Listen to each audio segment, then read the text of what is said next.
মুম্বাই শহরটা যেমন ঝলমলে, তেমনি এর গভীরে লুকিয়ে আছে কিছু অন্ধকার সত্যি, কিছু গল্প যা আমাদের চেনা জানা যুক্তিরও বাইরে।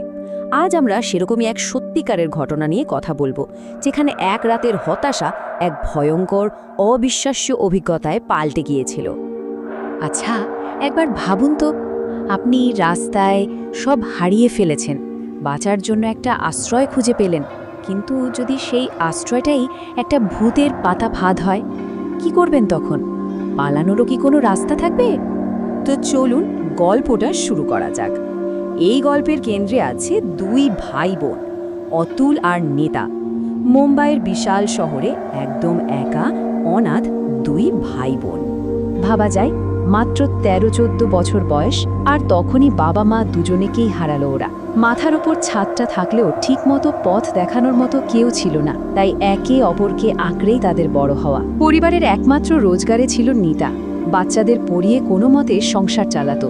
আর অতুল, সে ছিল বেকার, প্রায়ই এদিক ওদিক পকেটমারি করে বেড়াতো। ওদের সম্পর্কটা ছিল খুবই জটিল।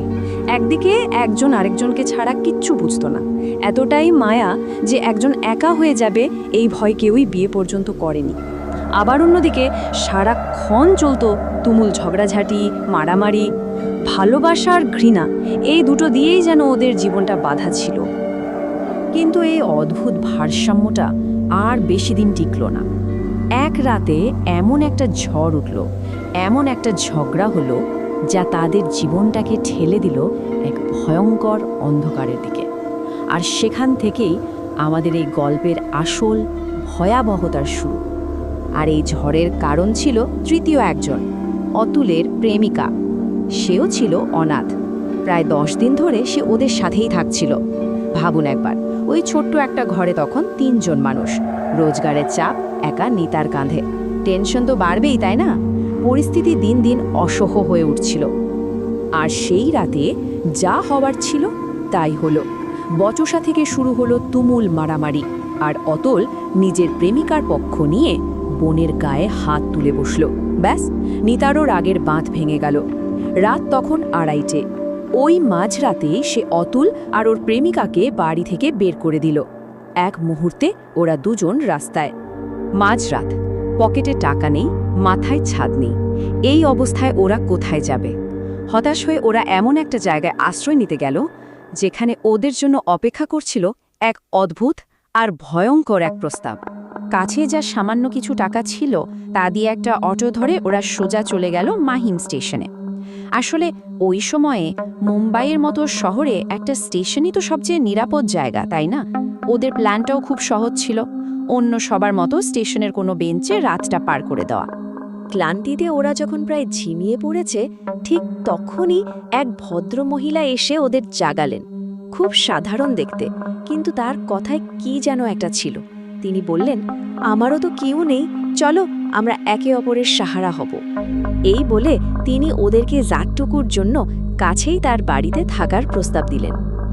একজন অপরিচিতর এই দয়ায় বিশ্বাস করে ওরা তার সাথে গেল। কিন্তু তার ওই ছোট ভাঙাচোরা ঘরটায় পা রাখার সাথে সাথেই একটা তীব্র পচা গন্ধে ওদের দম বন্ধ হয়ে আসার জোগাড়। এটাই ছিল প্রথম বিপদ সংকেত, যা ওরা তখন বুঝতে পারেনি। কিন্তু ওরা এতটাই ক্লান্ত ছিল যে ওই গন্ধটাকেও পাত্তা দিল না, শুয়ে পড়ল। ওরা জানতো না যে ঘুম থেকে ওরা আর স্বাভাবিকভাবে উঠবে না, ওরা উঠবে এক জীবন্ত দুঃস্বপ্নের মধ্যে। ভয়ের শুরুটা কোনো চিৎকার বা আওয়াজ দিয়ে হয়নি, হয়েছিল এক ভয়ঙ্কর অনুভূতি দিয়ে। অতুলের প্রেমিকার ঘুমটা ভাঙল, আর সে বুঝতে পারল সে এক চুলও নড়তে পারছে না। পুরো শরীরটা যেন অবশ, পাথরের মতো। নিজের শরীরেই সে যেন এক বন্দী।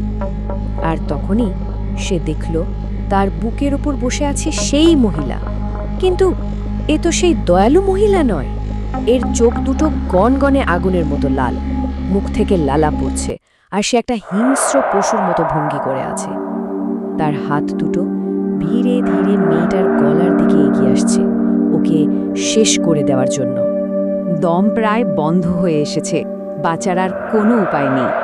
ঠিক সেই শেষ মুহূর্তে মেয়েটির মুখ থেকে কোনো মতে ঈশ্বরের নাম বেরিয়ে এলো, আর সঙ্গে সঙ্গে যেন জাদুর মতো সেই ভয়ঙ্কর মূর্তিটা হাওয়ায় মিলিয়ে গেল। হঠাৎ করেই সে নড়াচড়া করার শক্তি ফিরে পেল, যেন একটা ভয়ঙ্কর স্বপ্ন ভেঙে গেল। কিন্তু এটা স্বপ্ন ছিল না। ওরা দেখল সেই মহিলার শোয়ার জায়গাটা একদম খালি, কিন্তু সবচেয়ে ভয়ের ব্যাপার হলো ঘরের দরজাটা ভেতর থেকে বন্ধ। তাহলে মহিলাটা গেল কোথায়? একটা বন্ধ ঘর থেকে কিভাবে উধাও হয়ে গেল? আর ওই পচা গন্ধটা, সেটা যেন এখন আরো তীব্র, আরো অসহ্য। এবার ওদের মধ্যে প্রচণ্ড ভয় ঢুকে গেল। ওরা পাগলের মতো পালানোর চেষ্টা করতে লাগলো। আর তখনই ওরা খুঁজে পেল ওই ভয়ঙ্কর গন্ধটার আসল উৎস, এমন এক সত্যি যা শোনার জন্য কেউ প্রস্তুত ছিল না। ওরা দরজা খোলার চেষ্টা করলো, কিন্তু পারল না। দরজাটা যেন বাইরে থেকে কেউ আটকে দিয়েছে। ওই ছোট্ট কুঁড়ে ঘরটাই তখন ওদের কাছে একটা জেলখানা হয়ে উঠল। আর সেই পচা গন্ধে বমি পাচ্ছিল। ওই তীব্র গন্ধে আর থাকতে না পেরে অতুলের প্রেমিকা বমি করার জন্য ছুটে গেল ছোট্ট বাথরুমটার দিকে। কিন্তু বাথরুমের দরজাটা খোলার সাথে সাথে সে যা দেখল তা একটু আগে ঘটে যাওয়া ভয়ঙ্কর আক্রমণের থেকেও 1000 গুণ বেশি ভয়ঙ্কর ছিল। বাথরুমের ভেতরে পড়েছিল সেই মহিলার পচা গলে যাওয়া মৃতদেহ। তার মানে যে মহিলা ওদেরকে এত দয়া দেখিয়ে এই বাড়িতে নিয়ে এসেছিল, সে আসলে অনেক দিন আগেই মারা গেছে। তাহলে কে ছিল সে? কে তাদের স্টেশন থেকে এখানে আনলো? উত্তরটা একটাই, একটা ভূত। ওরা ভয়ে আতঙ্কে কোনো মতে দরজা ভেঙে সেখান থেকে পালালো। সোজা দৌড়ে ফিরে গেল মাহিম স্টেশনে। অতুলের ক্রিমিনাল রেকর্ড থাকা সত্ত্বেও ওরা পুলিশের কাছে যেতে ভয় পেল না। আর পুলিশ যখন তদন্ত করতে গেল, তখন তারা সত্যিই ওই বাড়ি থেকে মহিলার মৃতদেহ উদ্ধার করল। তার মানে ওদের ওই অবিশ্বাস্য গল্পটা সত্যি ছিল। আর এতেই রহস্যটা আরও গভীর হলো। এখন পুলিশের কাছে একটা লাশ আছে, কিন্তু কোনো উত্তর নেই। কিভাবে এই দুজন একটা মৃতদেহের খোঁজ পেল যার সাথে তাদের কোনো সম্পর্কই নেই? এই অলৌকিক দিকটার কোনো ব্যাখ্যা পুলিশের খাতায় ছিল না। আর এটাই হলো মাহিম স্টেশনের সেই অদ্ভুত বিরোধাভাস। একদিকে বাস্তবতা, মানে একজন মহিলার মৃতদেহ পাওয়া গেছে যা বেশ কয়েকদিন ধরে সেখানে পড়েছিল। আর অন্যদিকে এক অবিশ্বাস্য অলৌকিক ঘটনা, যেখানে সেই মহিলারই আত্মা ওদেরকে নিজের লাশের কাছে নিয়ে আসে। পুলিশ কি হয়েছে তা জানত, কিন্তু কিভাবে বা কেন হলো তার কোনো উত্তর তাদের কাছে ছিল না। তাই স্বাভাবিকভাবেই কেসটা ধামাচাপা পড়ে যায়। কিন্তু একটা প্রশ্ন আজও রয়ে গেছে, তাই না? কেন ওই মহিলার আত্মার নিজের মৃতদেহ খুঁজে বের করার জন্য দুজন অসহায় অপরিচিত ছেলেমেয়ের দরকার পড়ল? সে তো দয়া দেখিয়েছিল, আবার আক্রমণও করল। এর পেছনের আসল উদ্দেশ্যটা কি ছিল? এই প্রশ্নের উত্তর হয়তো কোনোদিনই পাওয়া যাবে না।